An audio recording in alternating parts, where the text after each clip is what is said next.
Hello everyone and welcome back to another episode of Roll Cougs Weekly. I'm Kendall Janosko. I'm Aiden Voorhees. And here's everything you might have missed last week in Chatham Athletics, and at the end of the video, a special interview with Chatham softball player Isabel Griswold. On Tuesday, the men's volleyball team participated in the PAC Championship Tournament for the first time ever. Cougars took on number 3 seed Hiram as the 6th seed and fell 3-1. Logan Pack had 17 kills and 10 digs for Chatham. That was his third double-double this season. RJ Nag had an ace and 35 assists, and Benjamin Shellstack put up his fourth double-double this season. He had 3 blocks, 17 digs, and 15 kills for the Cougars. That'll wrap up their season.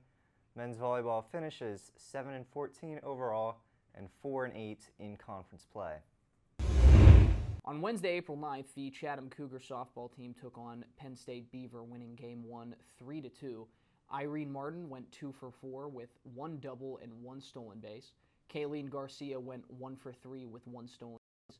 And Victoria Murrin went 1 for 3 with 1 run, 1 RBI, and 1 stolen base, including a win on the mound going all 7 innings with 4 hits, 2 earned runs, 0 walks, and 6 strikeouts. In Game 2, the Cougars won 6-3 over Penn State Beaver, with Isabel Griswold going 1 for 2 with 1 triple, 1 run scored, 2 stolen bases, and 1 walk. Hannah Chenault going 1 for 3 with 1 double, 1 run scored, and 1 RBI.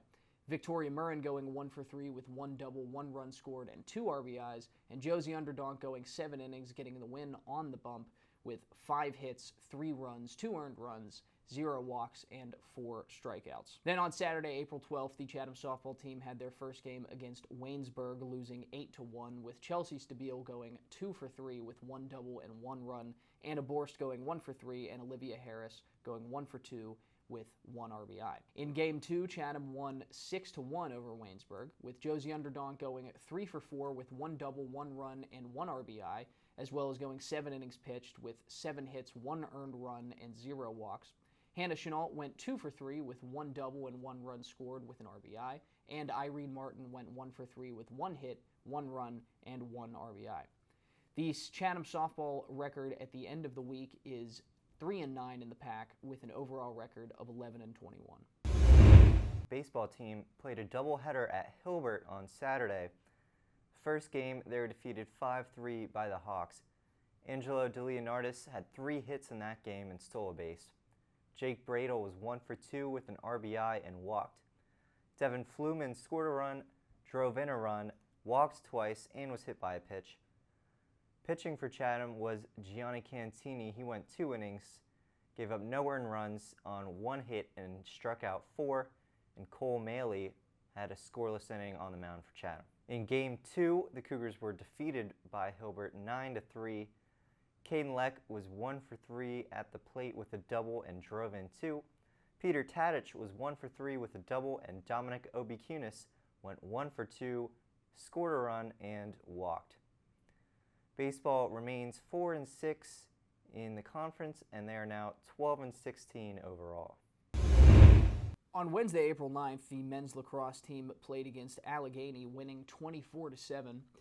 Tanner Marsh came away with 4 goals, 4 assists, and 8 points. Jacob Lubali came away with 4 goals, as well as Thomas Whitaker with 4 goals. Ethan Rinker had 2 goals, 2 assists, and 4 points. Cody Randall had 1 goal, 1 assist, 2 points, and 8 ground balls. And Jesse Corser-James caused 2 turnovers. Then on Saturday, April 12th, the men's lacrosse team played St. Vincent, winning 12-6. Tanner Marsh collected 7 goals and tied the single-game goal record. Ethan Rinker had 1 goal for his 100th career goal and second player in Chatham history to reach that mark, with 1 assist and 2 points as well. Jacob Lubali had 2 goals, 2 assists, and 4 points. Bryce Kerrigan had 7 ground balls and 2 caused turnovers. Liam Rooney had 2 caused turnovers. The men's lacrosse PAC record at the end of the week is 4-1. They are tied for second in the PAC with an overall record of 9-5. Women's lacrosse defeated Allegheny 10-8 on Wednesday. Tessa Huber led Chatham with 3 goals and 2 assists. Bailey Donofrio also had a hat trick for the Cougars. Aaron Goodwin scored 2 goals, had an assist, And Sam Beldenell scored and had 2 assists for Chatham. On senior day, the Cougars defeated Geneva 20-0. Sam Beldenell put up 4 goals for the Cougars. She also had an assist and 5 ground balls. Erin Goodwin scored 4 goals. Tessa Huber and Bailey Donofrio both had hat tricks with 2 assists. And Sarah Holt scored 2 goals and had 2 caused turnovers. Women's lacrosse is now 4-3. They're tied for 3rd place in conference play. They're 6-5 overall. Coming up this week, the softball team will be back in action on Tuesday, April 15th, with a doubleheader against St. Vincent set for 6:30 and 8:30 p.m. Head-to-head, they are 5-25 against the Bearcats in their last matchup on March 22nd of 2024, ended in a 9-1 Chatham loss. St. Vincent's PAC record right now is 3-7, 9th in the PAC and 1 spot ahead of Chatham, with an overall record of 15-13. The Cougars will travel to Mount Aloysius on Thursday. That's just 1 game at 4 p.m. All time, the Cougars are 0-2 against Mount Aloysius, with their last matchup coming in 2020, with Chatham falling 4-2. Mount Aloysius is 19-7 overall this season. They're 2-2 in conference play. On Saturday, the baseball team takes on Teal for a doubleheader at 2 p.m. Chatham is 2-13 against the Tomcats all time, and on March 23rd of 2024, in their last matchup, the Cougars narrowly fell 5-4. Teal is 6-6 in conference play this season. That's good for 1 spot ahead of Chatham, and they are 10-18 overall. Men's lacrosse will take on Teal on Wednesday, April 16th, set for 4 p.m. Head-to-head, they are 4-1 overall, and their last matchup on April 24th of 2024 ended in a 26-4 Chatham victory. Teal's PAC record right now is 0-4. They are 9th in the conference with an overall record of 1-10.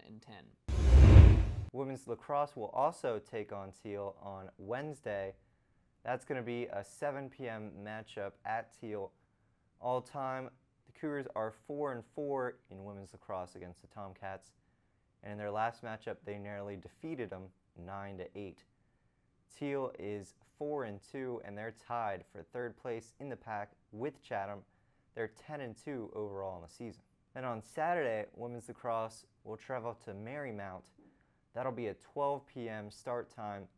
The Cougars did take on Marymount last season, and they were defeated 19-7. Marymount is 3-0 in their conference. They are 12-2 overall this season. Then on Wednesday, April 16th, men's and women's track will be back in action at Grove City with a start time of 12 p.m. All right, we're here with Isabel Griswold from the Chatham softball team. Isabel, what is one thing that you love about Chatham? I love Chatham. Coming from a really small hometown, I really didn't have much to do growing up, and Chatham was kind of like perfect medium of having the city, but also kind of like the quieter side of the city. So going into the city whenever I wanted to experience like the city feel, but then having the ability to like go home and like have it be a quieter area. I also came for the biology program because I'm going to PA school, and as Chatham's pretty well known for their PA school as well. And then obviously softball really drew me in. When I came in, it was a beginner program considered and not really having many wins under their belt. So I kind of wanted to be a part of the turnaround point of Chatham softball. You've been here for 4 years now, and you recently recorded your 100th hit. How does that feel? What does that mean to you to be able to put up that many hits for a program like Chatham? It means a lot, just definitely knowing that there hasn't been many people in Chatham softball program to have done that and reached that accomplishment either. So it means a lot to me to kind of put Chatham out there and be a part of the turnaround point like I was talking about. For Chatham, we've had some pretty big wins recently against some pretty tough teams in the pack, so it just means everything to keep moving forward in Chatham softball. Yeah, so typical game day, what does your pregame routine look like? What do you do to start your day and get yourself ready for the game? So I'm really big on doing my hair a specific way if we win the game or if I play really well a certain game and my hair's done a certain way, I have to do it. It's kind of like part of my little thing, and to keep everything going. Definitely listen to really good music. We put together a really good playlist, like the whole team, to get us hyped up and before games and everything. Definitely try to take everything super chill, just because I'm usually a super uptight person. So just like relaxing and hanging out with my teammates and like releasing all that tension, especially getting in towards the end of the season where games are pretty important, trying to make the playoffs. So just taking everything one step at a time and just playing the game that I know how to play. What would be some of your contributions to that playlist? What kind of music do you listen to on a day-to-day I really like early 2000s music. Just really gets me going. Obviously some rap and Drake and Kendrick Lamar. Just stuff to like really chill out, but also get us hype at the same time. And you're from Williamsport, Pennsylvania. So there's a big Little League World Series culture there. How many times have you been to the Little League World Series, and what does that mean for your hometown every year? So I actually work there almost every single year since I turned 15. So it's definitely super cool to see people come in from all over the United States and even the world and compete in something that we think of as so minute, but it's literally so big to these 11 and 12-year-olds. And especially growing up, I played obviously Little League softball. So, and we made it to the regionals one year. So just it's been a really big part of my life, and just softball in general has really contributed to the person who I am. When did you start playing, and what made you really fall in love with the sport? I started playing t-ball when I was 4, and I did not play. I kind of stood in the outfield and picked flowers, as pretty much every child starts out as. And I had no interest of being around a ball, and I thought the ball was scary and just didn't want anything to do with it. And my mom just kept saying, just keep trying, just keep trying. And I eventually started falling in love with it around minors, so like 8 or 9. And obviously just because all my friends played it, so I was like, okay, this is great. I could just spend extra time with all my friends. And then it really just started becoming a part of my life when I started playing travel ball, and I literally been playing travel ball and since I was 8 years old. So it's really became integrated into my life and became who I am. Yeah, now you've played D3 for 4 years. How has your role on this team evolved from the time you got here? It's really evolved. My freshman year, I was put onto the field basically just because I could put the ball in play, and we weren't the most solid team. It's also evolved. I've faced few injuries that just have set me back a little bit. And so it came from me just being a player on the field to really being a leader on the team and being known as somebody that can put the ball in play, can contribute to runs, can contribute to base stealing, can contribute to RBIs. So it's really evolved over the years at Chatham, and I really thank my coaches for putting that pressure on me to become the best player that I can be, especially at a D3 level, and to become a more competitive softball player and to be a part of a more competitive Chatham softball. You've got a few weeks left in your senior season. What do you want to get out of these last few weeks of the season? So it would really, really be awesome if we could sneak into a playoff spot. We've never made the playoffs, but this year, like I've talked about, we've really beat some top teams. We beat West Minnie, who we haven't beat in 11 years. And then we beat Waynesburg, who is a 2022-2023 PAC champions. And both of those teams were in the PAC championship last year.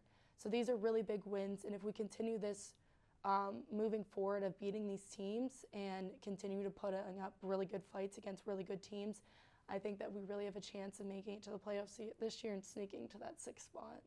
And you can catch Chatham softball on Wednesday at Westfield. Thanks, Isabel. Yeah, you're welcome. Thanks for joining us, everyone. I'm Kendall Janosko. I'm Aiden Voorhees. And we'll see you next week.